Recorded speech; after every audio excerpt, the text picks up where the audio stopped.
Hi friends, పండగ వచ్చేస్తుంది కదా, అందుకోసం అయితే మేము బయలుదేరిపోయాం అనమాట మా ఊరు వెళ్ళిపోవడానికి. సండే రోజు మార్నింగ్ 4 o'clock కల్లా రెడీ అయిపోయాం అనమాట. మేమైతే కొరాపుట్ వెళ్ళిపోతున్నాం. మా మమ్మీ ఏంటంటే బరంపూర్ వెళ్తున్నారనమాట. అలా తిరిగి వస్తానని. అలాగా మీకు 4 days హాలిడేస్ కదా మాకైతే. సండేస్, మండే, ట్యూస్డే, వెడ్నెస్డే అనమాట. మేమైతే సండే రోజు మార్నింగే బయలుదేరిపోం. అరకు వెళ్తుంది కదా, ఆ ట్రైన్ అనమాట. మా కొరాపుట్ కూడా వెళ్తుంది, దానికైతే బయలుదేరిపోం. మా మమ్మీ అయితే వాళ్ళు బరంపూర్ వెళ్ళిపోయారు.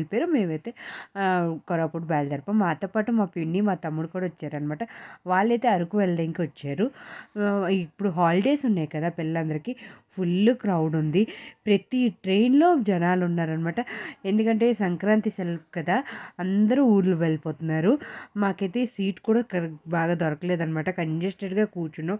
అరకు వచ్చిన తర్వాత ఫుల్ ఫ్రీ అయిపోయిందనమాట. ఎందుకంటే అందరూ ఎక్కిన వాళ్ళందరూ అరకులో దిగిపోయారు. అక్కడి నుంచి ఫ్రీ అవుతే మేమైతే ప్రశాంతంగా పడుకొని అయితే కోరాపుట్ అయితే రీచ్ అయిపోయాం. మేము రీచ్ అయినప్పటికీ 1:30 అయిపోయిందనమాట. అప్పటికి ఏం తినలేదనమాట. మా క్రిష్ అయితే కొంచెం ఉక్కిరి కలిపిసి తినబెట్టాను, ఆడైతే తిన్నాడు. నేను మా హస్బెండ్ అయితే ఏం తినలేదు. ఆడి కోసం తెచ్చిన ఇడ్లీ నేను కొంచెం తిన్నాను.